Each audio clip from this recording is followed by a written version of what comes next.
The best way to get yourself to do something is to remind yourself that you don't have to do that thing. Obligation decreases motivation. What most of us do when we notice inner resistance to anything that we know we probably should do is we try to crush that resistance using self-imposed pressure. We remind ourselves of the consequences of not taking this action. We say things to ourselves like, if I don't go to work, I won't be able to pay my bills. If I don't go to the gym, I won't be able to stay healthy. If I don't clean my home, it's going to turn into just a disaster pit. The biggest problem with these approaches is that pressure only increases motivation up to a certain point.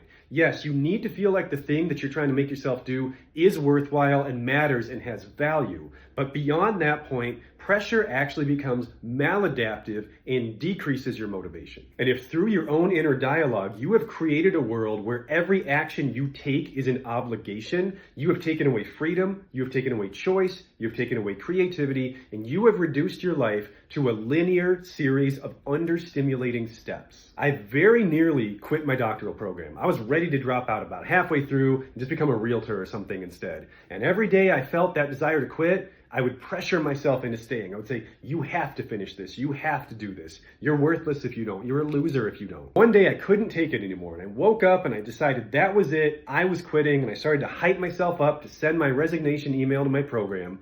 So I started telling myself, like, you don't have to do this. You don't need a doctorate. You don't need to work in this field. You will be fine if this does not work out. And when I said that to myself, I felt all of this pressure that I've been piling on myself for years finally start to lift, because I really meant what I had said. I didn't need to do any of this. It was all optional. And when all that optional pressure was gone, all that was left was my genuine desire and passion for my field of study. It had been buried under obligation and I hadn't been able to feel it for a long time. There are very few things that we actually need to do in life, and turning everything into an obligation is a recipe for misery. Please try to remember that almost everything you're going to do today is technically optional.